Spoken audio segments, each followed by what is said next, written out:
Paper फुटी प्रकरणामध्ये गेल्या 21 दिवसांपासून दिल्लीच्या जंतर मंतरवरती कॉक्रोच जनता पार्टीचं आंदोलन सुरू आहे। या आंदोलनामध्ये ज्येष्ठ सामाजिक कार्यकर्ते, मानवतावादी कार्यकर्ते सोनम वांगचुक हे उपोषणाला बसलेले आहेत आणि असं सगळं असताना सरकारकडून मात्र या विद्यार्थ्यांची, तरुणांची आणि आंदोलनाची कुठलीही दखल घेतली गेलेली नाहीये। काल अभिजित दिपके असतील किंवा सोनम वांगचुक असतील यांना त्या ठिकाणून काढण्याचा, हटवण्याचा प्रयत्न केला गेला। या सगळ्या प्रयत्नाच्या नंतर आपण पाहिलं की सोनम वांगचुक यांना एका गव्हर्नमेंटच्या हॉस्पिटलमध्ये दाखल करण्यात आलंय। त्या हॉस्पिटलमध्ये सुद्धा त्यांचा जो काही उपोषण होतं हे अजूनही सुरू आहे। अभिजित दिपके हे सुद्धा आता जंतर मंतरवर उपोषणाला बसलेले पाहायला मिळतात आणि त्या सगळ्याच्या समर्थनार्थ पुण्यातील तरुणाई आता एकवटलेली पाहायला मिळते। पुण्यामध्ये सुद्धा कॉक्रोच जनता पार्टीचं जसं आंदोलन जंतर मंतरवरती सुरू आहे त्याच अनुषंगानं पुण्यामध्ये सुद्धा आंदोलन केलं जात आहे। सर्व पक्षीय लोक या आंदोलनाला सहभागी झालेले आहेत, विविध कार्यकर्ते या आंदोलनामध्ये आहेत, त्याचबरोबर विद्यार्थ्यांची संख्या ही सगळ्यात जास्त असलेली पाहायला मिळते।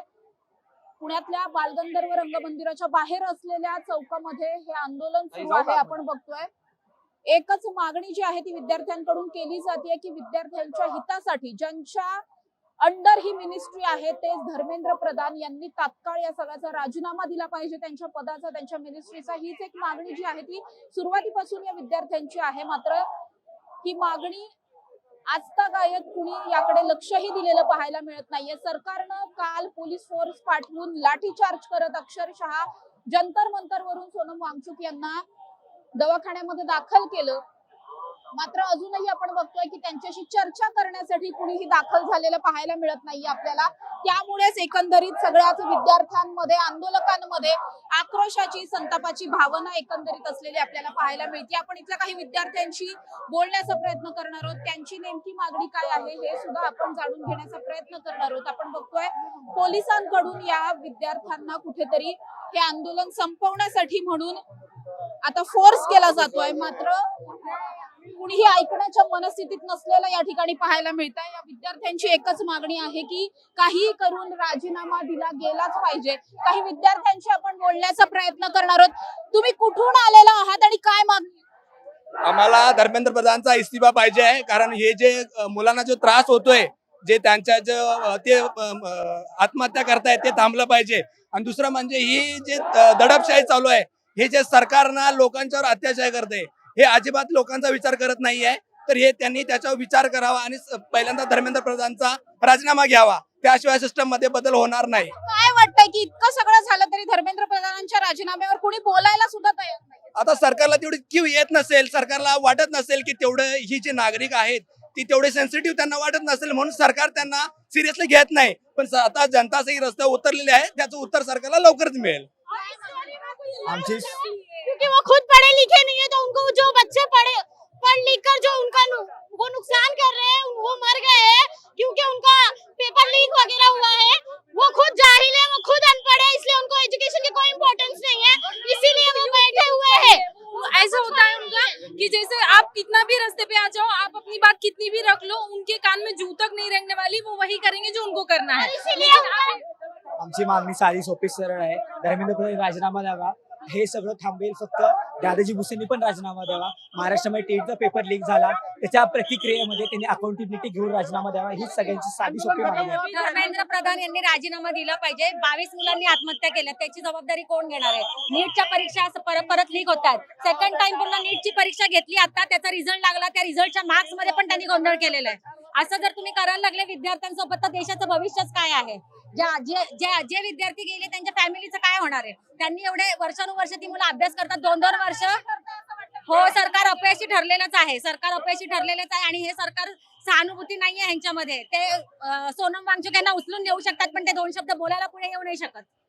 नक्कीच आपण बघतोय सगळ्याच विद्यार्थ्यांमध्ये प्रचंड संतापाची लाट जी आहे ती एकंदरीत उसळलेली पाहायला मिळते। काही झालं तरी जोपर्यंत धर्मेंद्र प्रधानांचा राजीनामा होत नाही तोपर्यंत आम्ही आमचं आंदोलन थांबवणार नाही। देशभरामध्ये वेगवेगळ्या पद्धतीनं निषेध आंदोलन जे आहे ते अशाच पद्धतीनं चालू ठेवलं जाईल असं म्हटलं जाते। आपण बघतोय पुण्यामध्ये हे आंदोलन जे आहे ते आता आवर्त घेण्यासाठी पोलिसांकडून इथल्या विद्यार्थ्यांना फोर्स केला जातोय। काही करून विद्यार्थ्यांना हटवण्यासाठीचे प्रयत्न आता पोलिसांकडून पोलिसांकडून केले जात असलेले पाहायला मिळतात. मात्र हे विद्यार्थी सुद्धा काहीही ऐकण्याच्या मनस्थितीत नसलेले पाहायला मिळतात. धर्मेंद्र प्रधान यांनी राजीनामा दिला पाहिजे.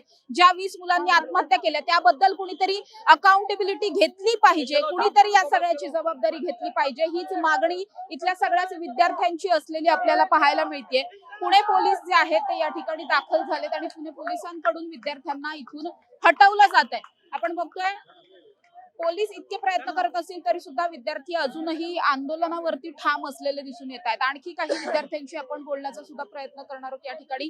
नेमकं त्यांची काय भूमिका आहे या सगळ्यावरती, काय नेमकी मागणी आहे तुमची? पोलीस तुम्हाला इथून हटवताना पाहायला मिळते. प्रश्न विचारला. काय काय मागणी काय आहे? आजच्या काळामध्ये शिक्षण ही बेसिक नीड आहे आणि यात जर घोटाळा होत असेल तर शिक्षण मंत्र्यांनी हा राजीनामा दिला पाहिजे आणि जबाबदारी घेतली पाहिजे. नाही, सरकार कधीच संवेदनशील नव्हतं. सरकार संवेदनशील नसणार आहे. आपल्याला त्यांना हे अकाउंटेबिलिटी घ्यायला भाग पाडायचं आणि नसणारी, कारण त्यांना अपोज करणार कोण नव्हतं. विरोधी पक्ष नेत्यांनी त्यांना जर अपोज केलं तर त्यांच्या मागे ईडी लावून त्यांना हे केलं. कमजोर पडतोय कारण त्यांना ईडी पाठीमागे लावून त्यांचे जुने कारनामे उकरून काढून त्यांना या ठिकाणी पक्षात घेतलं जातंय. युवक या ठिकाणी जागा झालाय आणि युवकांना या ठिकाणी कोणीही थांबवू शकत नाही. जी नेपाळची सिच्युएशन होती ती सिच्युएशन भारतात होऊ शकते जर सरकार जागा झालं नाही आणि मागण्या मान्य केल्या नाही तर नेपाळची जी परिस्थिती होती ती इंडियात होऊ शकते. काल सोनम वांगचूक सरांना त्यांनी 20 दिवसाचं उपोषण त्यांचं तोडायला लावलं. जर त्यामुळे प्रयत्न केला आहे त्या प्रकारे उठवायचा नव्हता. आम्ही फक्त त्यांच्यासाठी म्हणून इथे आलेलो आहे, बाकी आम्हाला काही हे नाही. आणि दुसरी गोष्ट म्हणजे आम्हाला प्रधान सरांकडून रिझिग्नेशन पाहिजे आहे, म्हणजे पाहिजे आहे. आम्ही कोणतंही एज्युकेशन कोणाच्या हाताखाली घेणार नाहीये. आम्हाला इस्तिफा पाहिजे म्हणजे पाहिजे. जर प्रोटेस्ट करणं गुन्हा असेल ना तर सगळ्या पोलिसांना मी हे सांगेल की जर भारतात प्रोटेस्ट करणं गुन्हा असेल तर भारतातल्या जेली कमी पडतील हे लक्षात ठेवा. एकच सांगेल. नक्कीच आपण बघतोय सगळेच विद्यार्थी जे आहेत ते आता आक्रमक. सगळ्या जनजनची एकच इच्छा आहे, डॉक्टर इंजिनियर होण्यासाठी 8-8 तास अभ्यास करावा लागतो. अधिकारी होण्यासाठी पण त्यांची पण परीक्षा झालीच पाहिजे, जे मुख्यमंत्री कलेक्टर होतील. नक्कीच हे विद्यार्थी जे आहेत ते आता पोलिसांनी या ठिकाणून सगळ्या विद्यार्थ्यांना हटवलेलं पाहायला मिळत आहे. मात्र विद्यार्थ्यांची एकच मागणी आहे की काही झालं तरी आम्ही राजीनामा घेणारच आहोत. देशभरामध्ये विविध ठिकाणी आंदोलनं जी आहेत सीजेपीची असतील किंवा सोनम वांगचूक यांच्या समर्थनार्थ सुरू असलेली आंदोलनं आहेत, ती आंदोलनं अशाच पद्धतीनं सुरू राहणार आहेत. आणि जोपर्यंत धर्मेंद्र प्रधान हे राजीनामा देत नाहीत तोपर्यंत आम्ही बाजूला हटणार नाही. आंदोलन आम्ही अशाच पद्धतीनं करत राहू असं विद्यार्थी म्हणत असतात. मैं प्रॉपर दिल्ली से हूँ और मुझे अफसोस है कि मैं जंतर मंतर नहीं जा सकी, लेकिन जैसे मुझे पता चला कि पुणे में यहाँ पे प्रोटेस्ट हो रहा है तो मैं वांगचुक जी के समर्थन में हूँ. और दीप के भाई साहब अकेले नहीं है, क्योंकि देखिए हम यहाँ पॉलिटिक्स नहीं लेकर आना चाहते, लेकिन बच्चों के फ्यूचर के लिए हम सबको जागरूक रहना. मेरे भी ये 2 बच्चे हैं, उनके फ्यूचर की मुझे भी बहुत चिंता है. और मुझे नहीं लगता कि पता नहीं जनता क्यों सो रही है, क्यों नहीं आगे आ रही है, जो बच्चों का फ्यूचर नहीं देख पा रही है. तो मैं ये चाहती हूँ कि सब लोग है ना, सब लोग साथ हो जाए. किसी पॉलिटिक्स को मत वो करो आप, लेकिन बच्चों के फ्यूचर के बारे में जरूर सोचें. एजुकेशन बहुत इंपॉर्टेंट है. अगर एजुकेशन नहीं दोगे आज अपने बच्चों को तो 10 से 20 साल बाद में आपके बच्चे चाय बेचेंगे और जो चाय बेचने वाले हैं वो प्रधानमंत्री बने बैठे हैं. धन्यवाद. अगर हम देखें तो बहुत दिनों से ये प्रोटेस्ट चल रहा है. जी, तो जी. सरकार जो है चर्चा के लिए नहीं आ रही है, कुछ किया नहीं जा रहा है, कुछ दिख नहीं रहा है. तो आपको लगता है कि आपकी यहाँ पर प्रोटेस्ट में सहभागी होने से, शामिल होने से कुछ फर्क पड़ेगा उनको? देखिए, ना कुछ करने से कुछ करना ज्यादा बेहतर है. मुझे ऐसा लगता है वहाँ की सरकार जो चुप्पी साधे हुए है तो डरी तो हुई है. जिस हिसाब से वो वांगचुक जी को ले गए हैं तो इससे साफ जाहिर होता है कि कहीं ना कहीं तो उनके दिल में खौफ है. और यहाँ कुछ ना करने से अच्छा है कि हम लोग आए हैं, अपने बच्चों को लेके आए हैं. मैं इसको दिखाना भी चाहती थी कि प्रोटेस्ट होता कैसे है, कैसे आप अपने हक के लिए लड़ सकते हैं और आपको लड़ना चाहिए. आज आप शामिल हुए, क्या आपको क्या लगता है, क्या मांग क्या रहेगी आप? देखिए, पहले तो वही मांग थी हमारी, जो अपने शिक्षा मंत्री हैं उनको इस्तीफा देना चाहिए. फर्स्ट मांग हमारी वही थी. लेकिन जिस हिसाब से कल इन्होंने अपनी पावर का इस्तेमाल करके जिस हिसाब से वो वांगचुक जी को लेकर गए, क्या वो क्रिमिनल है, क्या वो देशद्रोही है? भाई एक साइंटिस्ट है, पढ़ा लिखा इंसान है, जो कि स्विट्जरलैंड जाने वाला था. हमारे बच्चों के लिए वो लड़ रहे हैं, लेकिन नहीं, उनको इस अभद्रता के साथ वो लेकर गए हैं कि मतलब जब मैंने वीडियोस देखी ना, कल रात से मुझे नींद नहीं आई है, सच बताऊं। सुबह से मैं देख रही हूँ कि क्या अपडेट है क्या नहीं है। और जिस हिसाब से हमारे जो भाई जी हैं जो वहां पर अभी बैठे हैं, अभिजीत जी जो हैं, वो जिस हिसाब से बैठे और जिस हिसाब से वो रोए हैं, वो मुझे ऐसा लग रहा है ना, मतलब मैं शब्दों में बयां नहीं कर पा रही हूँ। बहुत इंसानियत की हार हो चुकी है यहाँ पे। तो आप हो सके तो साथ दें। हे सीजेपी आणि सरकार विरुद्ध नाही, आता हे स्टुडंट्स वर्सेस गव्हर्नमेंट आहे. हे जे आंदोलन आहे हळूहळू वाढत चाललेले आहे आणि जर सरकारनं कठोरता दाखवली तर हे अजून वाढणार, इथंच थांबणार नाही. त्यामुळे सरकारनं लवकरात लवकर आमची मागणी पूर्ण केली पाहिजे.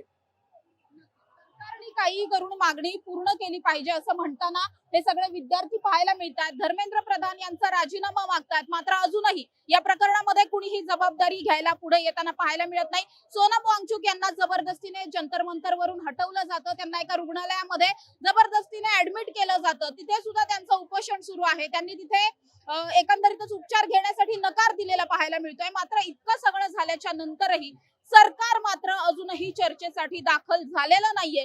सोनम वांगचुक यांच्यावरून न्यायालयानं सुद्धा सरकारला फटकारलं, मात्र अजूनही सरकार चर्चेच्या भूमिकेत नाही. सरकारला या सगळ्या विद्यार्थ्यांच्या आयुष्याची, त्यांच्या प्रश्नांची काही पडलेली नाहीये का? हे विद्यार्थी सुद्धा सरकारचे मतदार आहेत. लाखो करोडो विद्यार्थ्यांच्या आयुष्याचा हा सगळा प्रश्न आहे. असं असताना सरकार जबाबदारी का घेत नाही? सोनम वांगचुक यांना जर उद्या काही झालं तर या सगळ्यासाठी जबाबदार सरकारच असेल, अशी इथल्या विद्यार्थ्यांची भूमिका आहे. काहीही झालं तरी लवकरात लवकर शिक्षण मंत्री असलेल्या धर्मेंद्र प्रधान यांचा राजीनामा आम्ही घेणारच, अशी मागणी आणि अशीच एकंदरीत भूमिका या सगळ्या विद्यार्थ्यांची असलेली पाहायला मिळते. कॅमेरा पर्सन निलेश सह समृद्धी जाधव, टॉप न्यूज मराठी, पुणे.